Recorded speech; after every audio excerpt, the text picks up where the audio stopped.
아멘. 오늘 우리에게 내주실 하나님의 말씀은 구약성경 다니엘서 6장입니다. 다니엘서 6장 말씀. 이 좀 말씀이 마이크가 울리고 있죠? 네, 에코를 줄이세요. 네. 자, 다니엘서 6장 말씀 1절부터 16절까지 우리 한 절씩 번갈아 읽도록 하겠습니다. 다리오가 자기의 뜻대로 고관 120명을 세워 전국을 통치하게 하고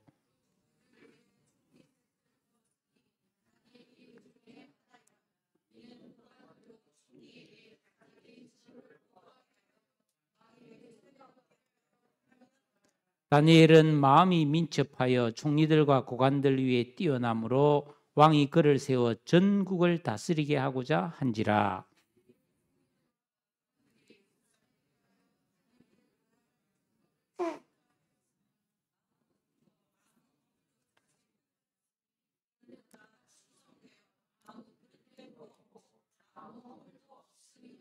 그들이 이르되 이 다니엘은 그 하나님의 율법에서 근거를 찾지 못하면 그를 고발할 수 없으리라 하고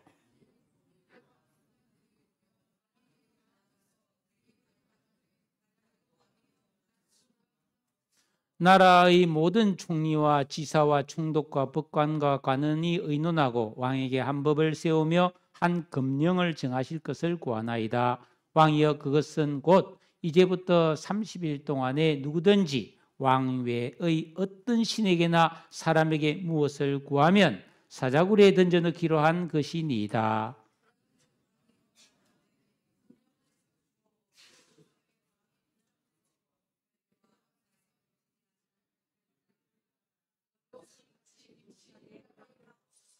이에 다리오 왕이 조서에 왕의 도장을 찍어 금령을 내니라.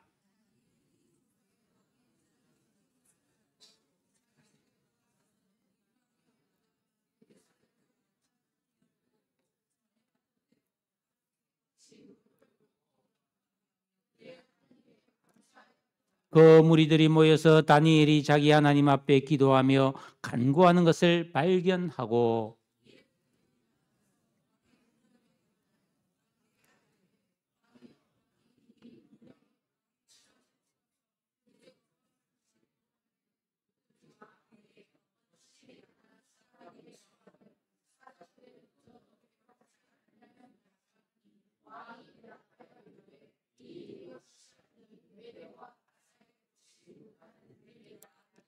그들이 왕 앞에서 말하여 이르되 왕이여 사로잡혀온 유다 자손 중에 다니엘이 왕과 왕의 도장이 찍힌 금령을 존중하지 아니하고 하루 3번씩 기도하나이다 하니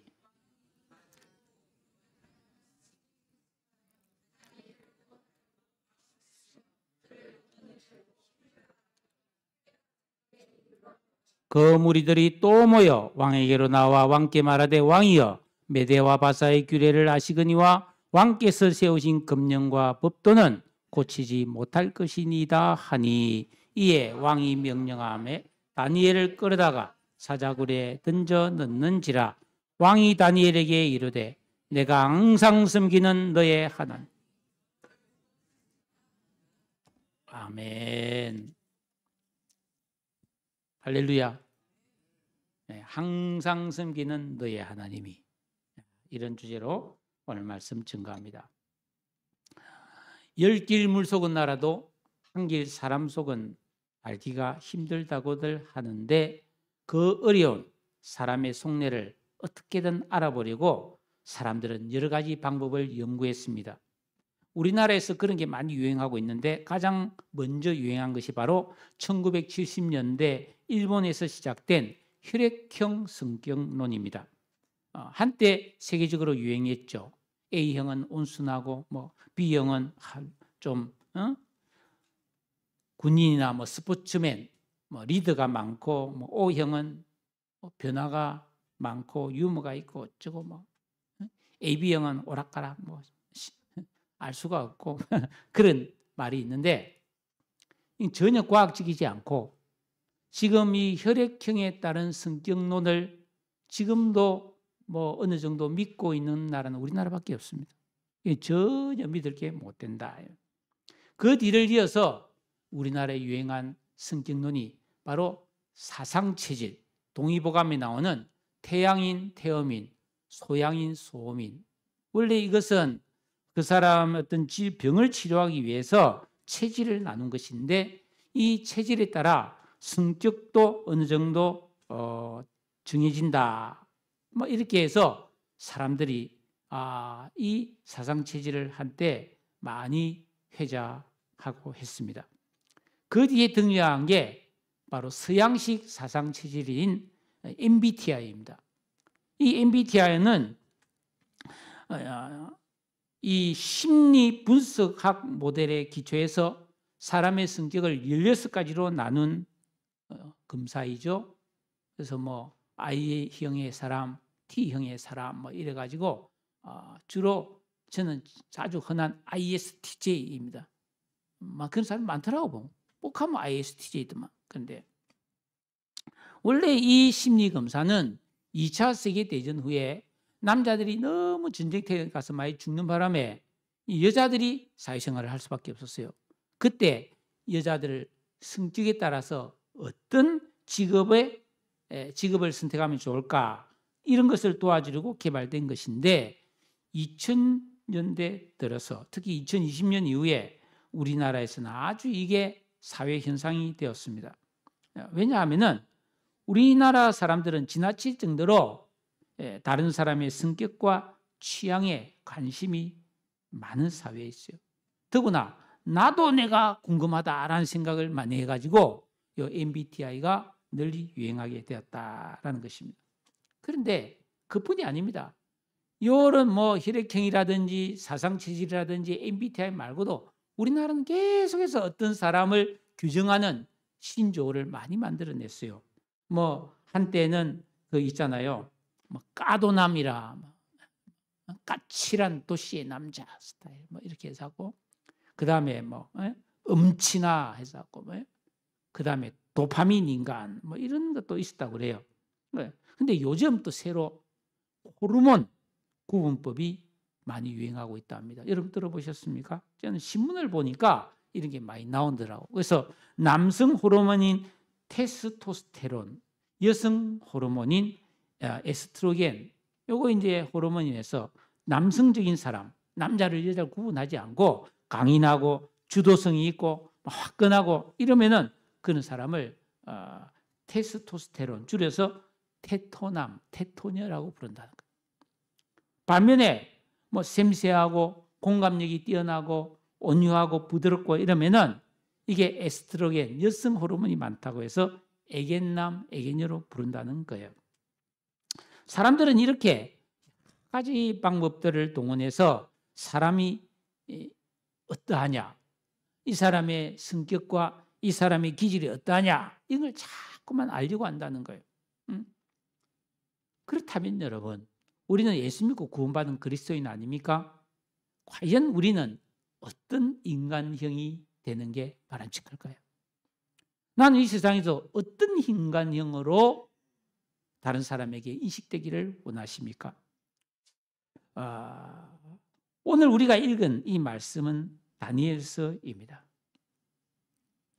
성경에 등장하는 수많은 믿음의 사람들은 고난의 때에, 위기의 순간이고 악조건일 때에, 그리고 죽음 앞에서 아름다운 믿음의 꽃을 피운 사람들이 많습니다. 아브라함이 그랬고 이삭과 야곱, 요셉, 모세, 사무엘, 다윗, 그리고 오늘 다니엘까지 참 귀한 믿음의 사람이었죠.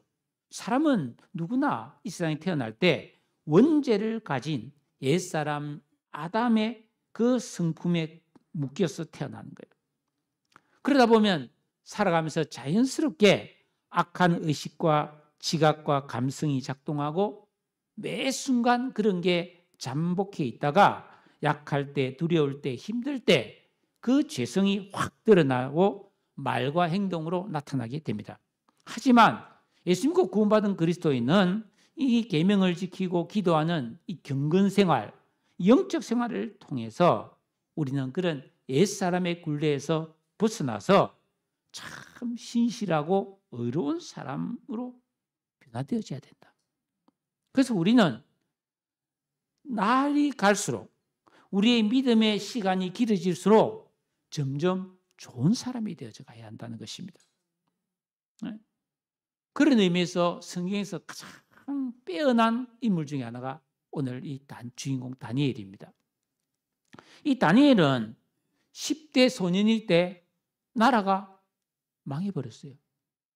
그래서 먼 이국 땅 바벨론에 포로가 되어 가서 죽을 때까지 평생 그 바빌론에서 살았던 비극적 시대에 살았던 사람입니다. 하지만 이 다니엘은 정말 희망이 없어 보이는 현실에 굴복해서 어두운 삶을 살지 않았습니다. 그는 어렸음에도 불구하고 분명한 믿음을 가지고 현실을 받아들였고 자기 민족과 하나님 나라를 위하여 자기 자신이 감당해야 될 시대적 사명을 잘 감당한 사람이었다는 것입니다. 여러분, 포로가 되어서 그 바벨론에 잡혀온 다니엘은 지금까지 살아온 세상과는 전혀 다른 우상을 섬기는 그 바벨론의 학문과 문화를 배워야 될 그런 현실에 처하게 되었습니다. 죽음을 면하고 그 바벨론에 끌려온 이 소년들은 믿음도 좋고 자질이 뛰어난 젊은이들이었어요. 바벨론은 이런 청년들을 교육시켜서 바벨론 나라를 위해서 일하는 인재로 만들고자 했습니다. 사실 오늘날 미국이 저렇게 부강한 나라가 된 것은 바로 이민의 나라, 전 세계에서 뛰어난 인재를 다 끌어모았어요. 실력이 있으면 다 받아줬어요. 그 결과 오늘날 미국이 저렇게 부강한 나라가 된 거죠. 예. 자, 그런 상황 속에서 이 다니엘은 이름도 바뀝니다. 벨드사살로 바뀝니다. 왕이 주는 음식을 먹고 그들이 가르치는 지식을 익혀야 했어요. 자, 그러자 이 다니엘은 고민을 합니다. 그러면서 1장 8절에 뜻을 정하여 왕이 주는 음식과 그가 마시는 포도주로 자기를 더럽히지 아니하리라 하는 결심을 하게 됩니다. 그는 어릴 때부터 배운 하나님의 율법, 계명과 신앙 양심에 따라 나는 거룩하게 살아야 되겠다는 결심을 했다는 뜻입니다. 왜냐하면 매일 제공되는 그 왕의 음식, 그 포도주를 먹지 않겠다. 그렇게 결심한 거예요. 왜냐하면 이때 왕이 내린 고기, 그리고 포도주는 이방 신에게 드린 제사 음식이었습니다. 그러나 생각해 보세요. 왕이 제사를 드리면서 사용한 음식이면 얼마나 고급 음식이었어요. 제 어릴 때 보면 우리 집에도 제사를 드렸는데 생활 형편이 안 좋아도 제사 때는 좋은 과일을 사고 좋은 고기를 샀어요. 제 사돈 쪽에 무당이 한 분 계셨어요. 제가 그 집에 가면은 그분이 큰 무당이었어요. 근데 그 무당이 굿할 때도 보면은 진짜 막 배도 이만한 거, 막 사과도 이만한 거 제일 좋은 그런 음식으로 굿을 합니다. 그걸 먹으라고 주는데 와, 잘 못 먹겠더라고요. 근데 이 다니엘이 이걸 도저히 못 먹겠는 거예요. 근데 거기서 포로로 끌려갔는데 안 먹는다고 할 수 없잖아요. 근데 1장에 보면은 다니엘은 기도함으로써 슬기롭게 하나님의 은혜를 힘입어서 그 음식을 먹지 않게 되지요. 여러분, 다니엘은 그 왕이 주는 좋은 음식, 육체의 만족을 주는 그런 솔깃한 유혹들에게 길들여지기를 거부했습니다. 우리가 이 세상을 살아갈 때 올바른 뜻을 정하고 학생이 내가 공부를 열심히 해야 되겠다. 내가 신앙생활을 정말 제대로 해봐야 되겠다라고 올바른 뜻을 정할 때에는 반드시 포기해야 될 것이 생기는 겁니다. 이 세상 사람들이 다 누리는 거, 먹는 거, 하는 거 똑같이 하면서 내가 하나님을 잘 믿기는 불가능하다는 것입니다. 그래서 우리 성도의 일상생활에는 절제와 금박함이 필요합니다. 성도가 계명을 지키고 하나님 뜻대로 거룩하게 살기 위해서는 세상에 좋은 것을 포기해야 될 것이 있습니다. 그런데 그때 포기한 빈 공간에 하나님께서 은혜를 부어 주시는 거예요. 여러분, 내가 이 돌을 꼭 손에 쥐고 있으면 다른 것을 쥐을 수 없어요. 이걸 내려놔야 더 좋은 것을 받을 수 있다는 겁니다. 사랑하는 성도 여러분, 여러분의 삶에서 불필요한 것, 없어도 되는 것, 굳이 안 해도 되는 것, 술 취하고 쾌락을 즐기는 부분을 좀 비워내십시오. 그리고 그 빈자리에 하나님의 은혜가 채워지도록 기도도 하고 성경도 보시는 그런 믿음의 사람 되기를 축복합니다. 다니엘은 10대 때 이런 생활을 시작해서 그 이방 땅에서, 오늘 이 말씀은 사실 다니엘이 80대에 일어난 일이거든요. 그러니까 60여 년 이상을 한결같이 이런 정신으로 살았다는 겁니다.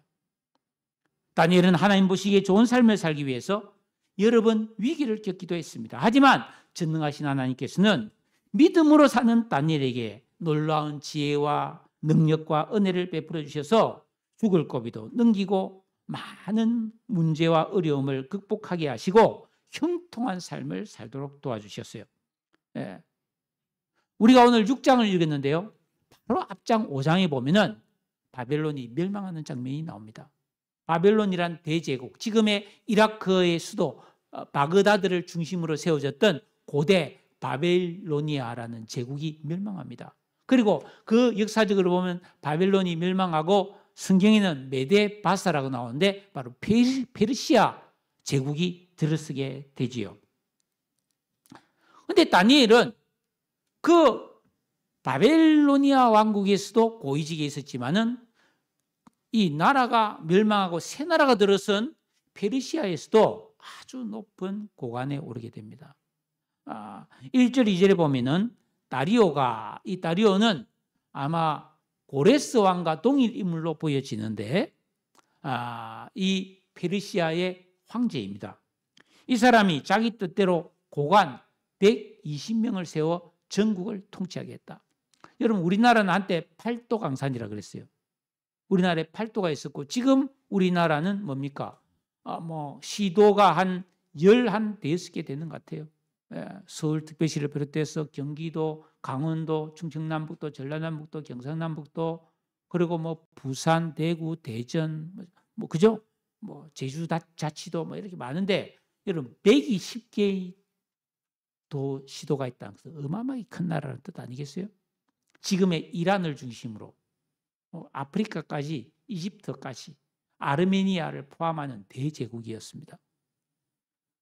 그런 120명의 도지사가 있고 그 위에 3명의 총리가 있는데 다니엘이 그 중에 한 사람이고 다니엘이 수석 총리였다는 겁니다. 왜 다니엘이 이렇게 높은 자리에 오를 수가 있었는가? 3절에 보면 다니엘은 마음이 민첩하여 총리들과 고관들 위에 뛰어났다. 이 마음이 민첩하다는 말은 특별한 통찰력과 비범한 지혜를 가지고 있었다는 겁니다. 그러니까 우리가 동작이 민첩한 사람이 있잖아요. 빠릿빠릿한 사람이 있고 느려 터진 느긋한 사람도 있는 거예요. 좋다 나쁘다를 떠나서, 그러나 마음이 민첩해야 우리는 매사에 모든 일을 잘 할 수 있는 거예요. 예? 그리고 뛰어났다 그랬습니다. 다른 모든 고관들을 능가하는 탁월한 능력과 우월한 실력을 지녔음을 강조하고 있습니다. 이것은 다니엘 개인의 실력 위에 하나님께서 특별한 능력을 부어주셨기 때문이었습니다. 문제는 다니엘이 이렇게 탁월한 실력을 가지고 있고 왕의 신임을 받아서 아주 높이 승진을 하자 다른 2명의 총리와 방백들이 다니엘을 시기하고 질투했다는 것입니다. 이게 세상 인심이에요. 남 잘 되는 거 잘 못 봐요. 그래서 4절에 보시면은 이에 총리들과 고관들이 국사에 대하여 다니엘을 고발할 근거를 찾고자 하였다. 그런데 아무리 찾아도 그가 충성되어 아무 그릇됨도 없고 아무 허물도 없었다. 털어도 먼지가 안 나는. 다니엘은 완전히 진짜 완벽한 그런 청렴결백의 삶을 살았다는 거예요. 뭐 과거에도 그랬고 지금도 그렇고 요즘도 뭐 새 정부가 장관을 임명하고 정부 고위직을 후보를 세우는데 이 죄 안 지은 사람이 없는 거예요. 지금까지 숨어서 지은 죄가 다 밝혀지는 거예요.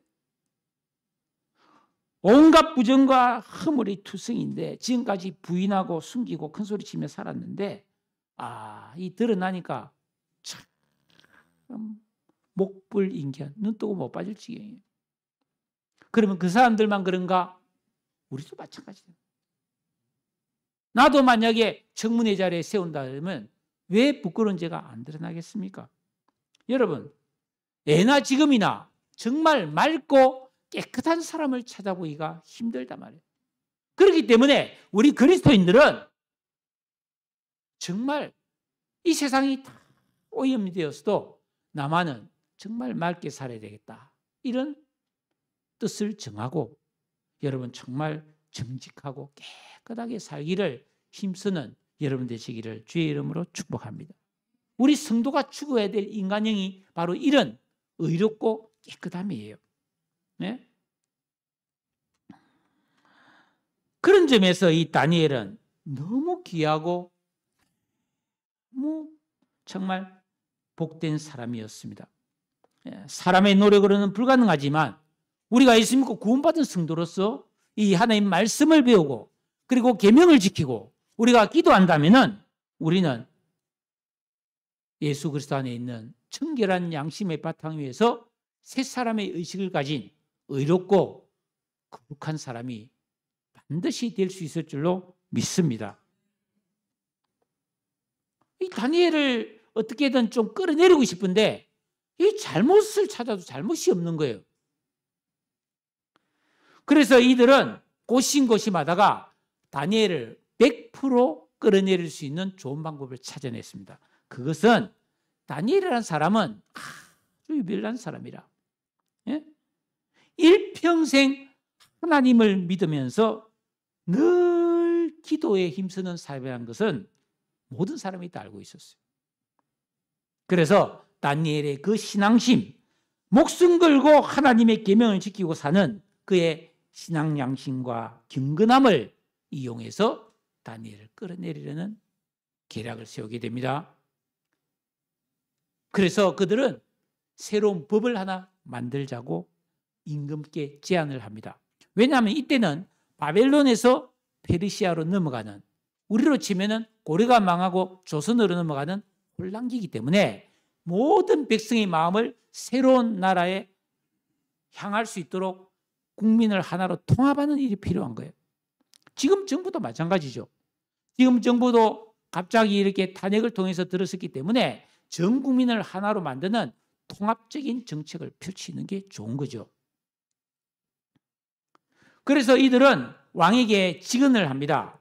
7절에 보면 이제부터 30일 동안에 이 나라에 사는 모든 사람들은 왕께만 기도할 수 있고 황제를 위해서만 기도할 수 있고 다른 어떤 신이나 사람에게 기도하지 못하도록 법을 만들고 이 법을 어길 때는 사자굴 안에 사자들의 먹이로 던져주기로.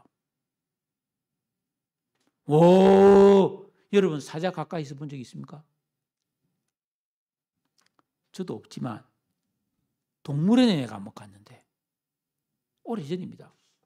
그날따라 사자가 무슨 기분이 나빴던지 땡감을 지르는데 너무 무섭더라고요. 사자가 으르릉 하면서 땡감을 지르는데 진짜 땅이 흔들었더라고요. 모든 동물원에 있는 동물들이 기가 팍 죽더라고요. 나도 무섭던데요. 사자 땡감 진짜 무섭더라고요. 그런 굶주린 사자가 득실거리는 사자굴에 다니엘을 집어넣고 싶을 정도로 다니엘을 미워했다는 거예요. 다리오 왕은 아이고 그 좋은 생각이다.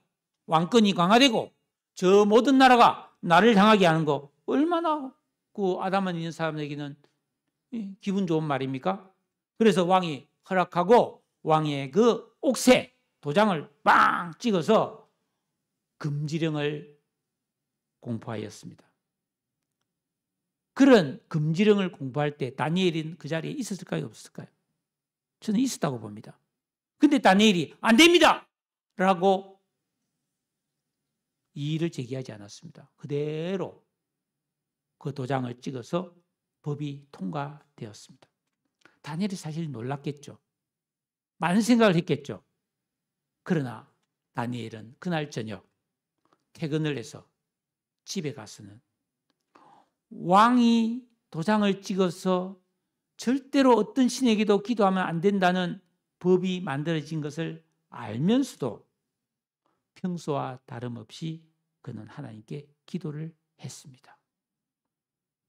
여러분, 이 법을 자세히 보면은 30일 동안만 이 법이 유효하다고 그랬죠. 그러니까 이 다니엘을 모함하는 사람들은 저 다니엘은 절대로 하루도 기도 안 하면 안 되는 사람이니까 30일이면 충분히 다니엘을 잡을 수 있다고 생각한 거죠. 여러분 어떠세요? 여러분은 30일 동안 기도 안 하고 살 수 있습니까? 30일이 아니라 뭐 300일 기도 안 해도 살 수 있는 사람도 있을 수 있겠지. 근데 다니엘은 단 하루도 기도 안 하면 안 되는 사람이었어요. 그리고 오늘 이 성경 말씀 10절에 보십시오. 윗방에 올라가 예루살렘을 향한 창문을 활짝활짝 열고 전에 하던 대로 하루 3번씩 무릎을 꿇고 기도하며 하나님께 감사하였더라. 여러분, 이 윗방이란 말은 다락방, 옥탑방, 높은 지역입니다. 그건 다니엘의 기도실이었어요. 그런데 다니엘이 기도를 하되 그날만은 좀 창문을 닫고 30일 동안은 좀 골방에서 아무도 안 보는 데서 기도하면 안 됐을까요? 아니, 골방에서 기도하면은 총리 집에 누가 감히 안방까지 들어오겠습니까? 더구나 우리 예수님께서 그 마태복음 6장에 보면은 너희가 기도할 때 골방에 들어가서 오직 하나님만 보이도록 은밀하게 기도하라고 말씀하셨잖아요. 그러니까 기도는 모든 사람이 보도록 하는 것보다 은밀하게 하나님만 바라보고 기도하는 게 좋은 기도라고 성경이 되어 있어요. 그런데 다니엘은 이 와중에 왜 이렇게 문을 탁 열어놓고 나 잡아가라 이러면서 기도했을까요? 이는 그의 신앙적 확신과 담대함을 나타냅니다. 성도는 하나님의 말씀과 왕의 명령, 법이 상충될 때에 우리는 바른 길을 택해야 됩니다. 사도행전 4장 19절에 보면은 사도들이 오순절 성령 임재 때 충만함을 받고 예루살렘 거리에 나가서 막 복음을 전했을 때 체포되었습니다. 그래서 대제사장과 서기관들이 너희들 내가 전도하지 마라 그랬는데 왜 전도했어? 왜 예수 믿으라고 말했어? 하면서 때렸습니다. 그때 이 베드로와 요한이 뭐라 했습니까? 하나님 앞에서 너희 말 듣는 것이 하나님의 말씀 듣는 것보다 옳은가 판단해라. 여러분 판단하십시오. 우리는 이 대한민국의 국민으로서 당연히 법을 지켜야 합니다. 국민의 의무를 다해야 합니다. 그러나 국가를 할지라도 하나님 말씀에 어긋난 불의한 명령을 할 때 우리는 하나님 말씀을 지켜야 합니다. 이게 그리스도인의 가치관이고 신앙 양심이고 정절입니다. 다니엘은 예루살렘을 향하여 기도했다고 되어 있습니다. 이때 다니엘이 예루살렘을 향하여 기도했다는 이 말의 뜻은 솔로몬 왕이 성전을 완공하고 하나님 앞에 기도했습니다. 하나님, 우리가 무슨 일이 있든지 성전에 와서 기도하면 응답해 주세요. 그리고 나중에 세월이 많이 흘러서 우리 후손들이 하나님 앞에 범죄해서 혹시 나라가 망해서 멀리 포로로 끌려가거든 그 포로지에서라도 회개하고 하나님 앞에 돌아와서 그 예루살렘을 향하여 기도를 하면 그 백성을 용서해 주세요. 역대하 6장 37절에 그대로 나와 있습니다. 다니엘은 이렇게 창문을 열고 예루살렘을 향하여 기도한 이유가 자기 자신을 위해서가 아니었다는 겁니다. 이스라엘의 회복을 위하여 전심으로 하나님 앞에 기도했던 것입니다. 그래서 그는 기도를 멈출 수 없었고 창문을 닫을 수가 없었어요. 다니엘의 이러한 행동은 금방 발각이 되었죠. 그래서 이 총리와 고관들은 즉시 다리오 왕에게 달려가서 이 다니엘이 왕이 내린 금지 명령을 어겼음을 고발합니다. 여러분 13절에 보시면은 뭐라고 되어 있습니까? 그들이 왕 앞에서 말하 이르되 왕이여 사로잡혀온 유다 자손 중에 다니엘이 왕과 왕의 도장이 찍힌 금령을 존중하지 아니하고 아이고 하루 3번씩 한 번도 아니고 3번씩 기도를 합니다. 하루에 3번 어기는 거예요. 그런데 여기서 이 사람들이 다니엘을 어떻게 평가하고 있습니까? 네? 사로잡혀온 유다 자손 중 지금 다니엘이 잡혀온 지가 60년이 넘었어요. 근데 아직도 그런 낙인이 찍혀 있는 겁니다. 여러분 이 세상은 사람에 대해서 낙인 찍기를 좋아해요. 저 사람 나쁜 사람이야. 저 사람 전과자야. 저 사람 가난해. 저 사람 못 배웠어. 이런 낙인을 찍기 좋아하는데 예수 믿고 구원받은 사람은 그런 것에 절대로 휘둘리면 안 됩니다. 우리는 예수 믿고 구원받은 하나님의 자녀요. 의인이요. 하늘에 속한 사람이고 천국의 시민권자라서 존귀와 영광스러운 하나님의 사람인 것을 믿으시기 바랍니다. 다니엘이 이렇게 뛰어난 사람이고 이렇게 높은 고위직에 있어도 사람들은 다니엘을 무시했어요. 속으로. 다니엘의 출신, 다니엘의 민족, 다니엘의 형편을 이렇게 낙인 찍고 있었던 것이죠. 이 말을 들은 왕은 아차 싶었죠. 이 사람들이 다니엘을 모함해서 이 다니엘을 잡으려고 이 법을 만들었구나. 왕이 눈치챘습니다. 그래서 14절에 보니까 왕이 이 말을 듣고 다니엘 때문에 근심하기 시작합니다. 심히 근심하고 다니엘을 구원하려고 마음을 쓰고 다니엘을 건져내려고 힘을 다하여 애를 썼습니다. 그런데 방법이 없어요. 방법이 없어요. 전하 통촉하여 주시옵소서. 빨리 다니엘을 사자굴에 넣어주십시오. 왕이 기다려봐라.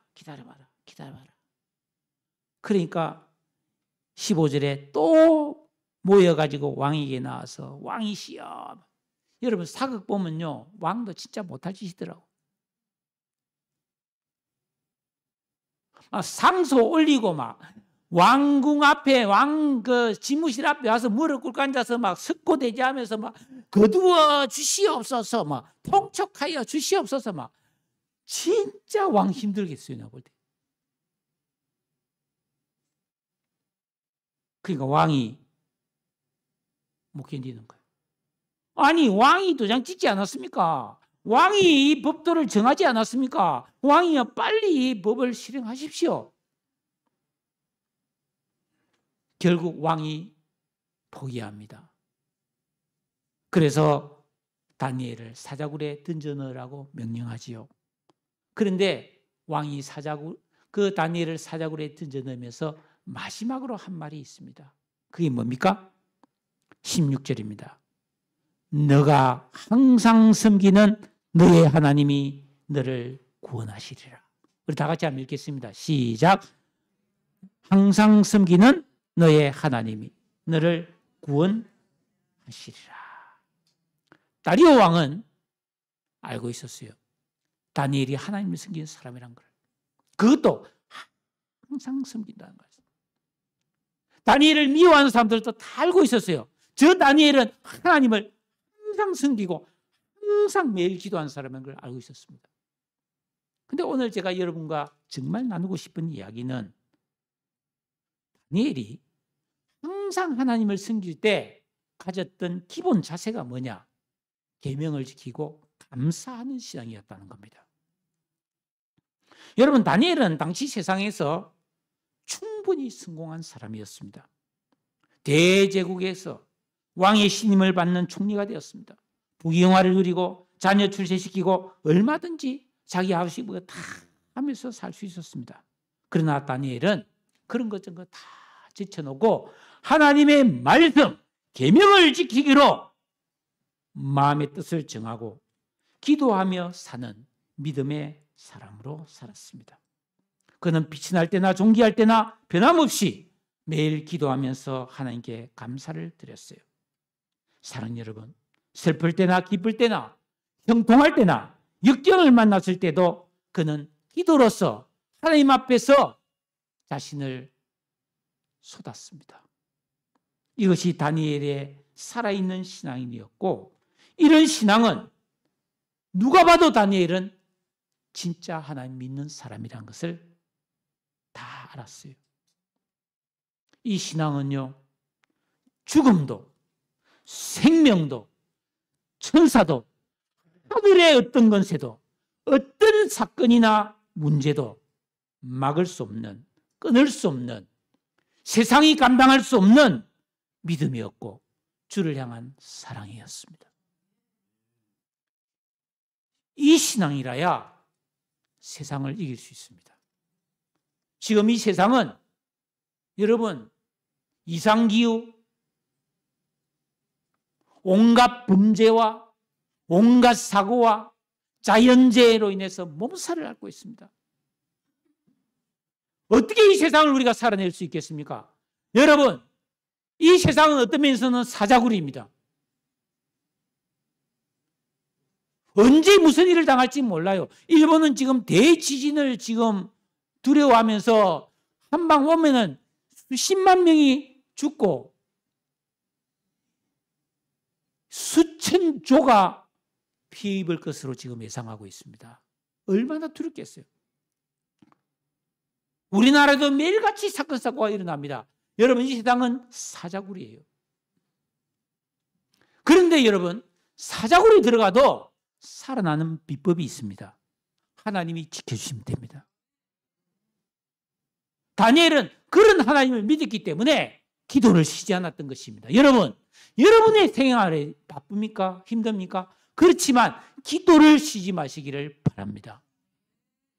하나님 앞에 감사를 잃어버리지 마시기를 바랍니다. 오늘은 맥주 감사주일입니다.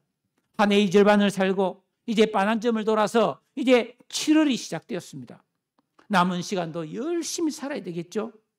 여러분, 5월 하루 땡볕이 무섭다라는 그런 옛말이 있듯이 내 생애에서 이렇게 믿음 생활을 더 몇 달 더 한 것을 그냥 이게 범상한 일이 아닙니다. 우리는 지난해보다, 지난 봄보다 지금이 믿음이 더 좋아야 됩니다. 네? 벼가 자라는 거 보세요. 나무를 심으면 반드시 자랍니다. 우리도 믿음이 자라야 합니다. 그런데 믿음이 잘 안 자라요. 그래서 하나님께서 우리에게 주신 방법이 감사절을 주시는 거예요. 성도는 이런 감사절에 하나님 앞에 받은 은혜, 내가 받은 구원에 대해서 감사함으로써 우리 믿음이 아름답게 한 단계 성장할 수가 있는 것입니다. 사람들 중에 이야기 들어보면 힘들다, 어렵다, 바쁘다, 아프다는 사람이 너무 많아요. 지난주 월요일에 제가 목사님들 모임에 갔었어요. 가서 내 또래 아래 위에 있는 선후배들과 많은 대화를 나눴는데 안 아픈 사람이 없어요. 안 아픈 사람이 없어요. 허리도 아프고 위장도 안 좋고 젊은 부인데도 다리를 다쳐서 걸음을 절룩절룩 걷는데 안 낫는다는 거예요. 참 마음이 아프죠. 어떻게 살아야 되겠습니까? 그럴 때 여러분 기적이 와야 됩니다. 기적이 와야 된다니까요. 특별한 은혜가 와야 된다니까요. 여러분 병원 가서 약을 먹어도 잘 안 낫고 내가 아무리 막 애써도 안 되면은 이거 해결하려면은 기적이라 해야 되잖아요. 근데 기적을 일으키는 방법이 뭐냐면 감사라는 겁니다. 감사. 예? 하나님은 우리에게 범사에 감사라고 말했습니다. 뭘 하든지 어떤 일이 생기든지 감사해야 된다는 거죠. 그러나 우리는 예수는 믿지만은 그냥 기분대로 그때그때 감정의 기복을 따라 젖었다 말랐다 하면서 살고 있는데 그러다 보니까 그냥 평생 그냥 힘든 거예요. 좀 괜찮다가 또 힘든 거예요. 놀라운 복이 없는 것입니다. 여러분 내 생활을 정말 놀라운 은혜로 채우고자 하는 그런 손이 있다면 여러분 일단 감사를 시작하시기 바랍니다. 그러면 저는 확신합니다. 병도 낫고 자녀도 변하고 일도 풀리고 복을 받게 될 줄로 믿습니다. 그런데 안 하는 거예요. 하도 감사를 못하니까 하나님이 특별 명령으로 감사절을 만든 거예요. 여러분 성탄절, 부활절, 맥주감사절, 추수감사절 감사하는 날입니다. 사실 우리나라도 추석도 감사하는 날이에요. 우리 원래 예수 안 믿어도 추수감사절입니까? 그러니까 맥주감사절은 원래 그 이스라엘 사람들은 주식이 뭡니까? 밀이잖아요. 빵을 먹으니까. 그러니까 밀은 늦가을에 심어서 겨울이 지나고 지금 딱 추수할 때인 거예요.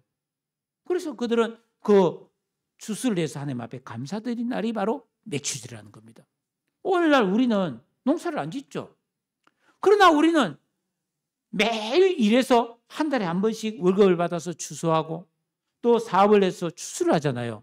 우리 하나님 앞에 그런 것에 감사해야 된다는 겁니다. 하나님이 아들이 나를 찾아오신 것, 나를 위해 십자가에 달려 죄사함을 주신 것, 내가 일을 해서 먹고 사는 것, 그리고 내가 행복하게 사는 것, 내가 건강한 것, 교회 다니는 것 감사할 것입니다. 할렐루야. 이롬생식으로 유명한 황승주 박사라고 있죠. 암을 고치는 유명한 의사입니다.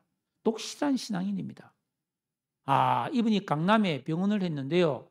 그 한때 우리 크리스찬들 막 할인 많이 해주고 목사님들도 할인 많이 해줘서 저도 한번 가서 건강진단 받은 적이 있어요. 이분의 간증 속에 이런 이야기가 나와요. 자기 어머니에 대한 간증도 참 많이 했는데 어떤 한 여성이 이혼을 하고 어린 딸을 하나 키우며 사는 거예요. 일을 나가야 되는데 아이를 유치원 같은 데 맡겨놓고 일 마치고 찾아오는데 아이와 함께 있는 시간이 없으니 너무 마음이 아픈 거예요. 그래서 이 엄마가 기도하면서 이 5살 여자아이에게 매일 숙제를 내주는 거예요.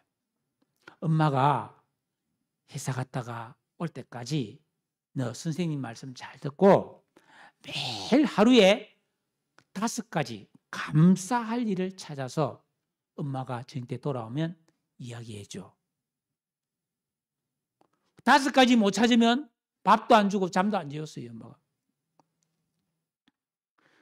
그랬더니 이 아이가 공부도 안 하고 친구들이랑 잘 놀지도 않고 감사할 것만 계속 찾아다니는 거예요. 감사할 것만. 그렇게 초등학교, 중학교를 보낸 거예요. 근데 얘가 고등학교 딱 가자 전 미국 토론대에서 1등을 하고 아이비리그 명문대 전액 장학생으로 입학을 합니다. 왜냐? 어릴 때부터 생각한 게 온통 감사거리만 찾다 보니까 고도의 창의성이 개발된. 보통 아이들 하루 맹하게 그냥 살 때가 많잖아요. 얘는 막 어떻게 하면 감사할 걸 찾을까 고민을 했다는 거예요. 그러다 보니까 분석력이 예리해지고 뭐든지 예사로보지 않고 정확하게 보고 만나는 사람마다 그 사람의 결점을 찾는 게 아니고 감사할 것만 찾다 보니까 인간관계가 좋아지고 누구에게나 사랑받고 영성이 충만해지고 하나님 앞에 믿음이 좋아지고 힘들 때에도 내가 지금 너무너무 힘든데 감사할 게 뭐가 있을까를 찾다 보니까 창의력이 발달하고 긍정의 사람이 되고 잘 될 수밖에 없었어요. 여러분, 이거는 진짜 흘러간 얘기가 아니고 실화인데 여러분도 지금보다 정말 신나는 삶을 살고 싶으면 오늘부터 감사일기를 쓰세요. 감사일기 쓰세요. 선착순 5명 예배드리고 저한테 오면 감사일기책을 한 권씩 드릴게요. 딱 5권 있어요, 저한테. 감사는 모든 것이 다 갖추고 좋아서 하는 게 아니에요. 오히려 부족함을 가진 사람이 더 아름다운 감사를 할 수 있는 줄로 믿습니다. 찬송도 많이 하세요. 감사절에는 더 열심히 감사하세요. 봉사도 전도도 감사하고 일도 감사하면서 하고 가족들에게도 더 많이 감사하시기를 바랍니다. 우리 부모님에게도 감사하고 형제들에게도 감사하고 우리 자녀들에게도 감사하고 자녀들은 부모님께 진짜 많이 감사해야 돼요. 매일 매시간 매주일 하나님 앞에 감사하면 은혜도 많이 질 줄로 믿습니다. 여러분, 감사하는 사람이 훌륭한 사람이에요. 내가 항상 감사로 하나님을 섬기면 항상 섬기는 그 하나님이 사자굴 속에서도 감사하게 할 줄로 믿습니다. 그 뒤에 다니엘은 어떻게 됐습니까? 그 다음날 아침에 멀쩡하게 살아나오잖아요. 궁금하면 읽어보세요. 여러분, 다시 한번 말씀하고 마칠게요. 이 세상은 사자굴입니다. 우리는 날마다 사자굴에 들어가는 거예요. 아침에 집을 나서면 사자굴이에요. 그러나 하나님이 지켜주시면 우리는 안전할 줄로 믿습니다. 더 높아질 줄로 믿습니다. 승리하는 여러분 되시기를 주님의 사자굴에서 승리하는 장수하는 복을 받는 여러분 되시기를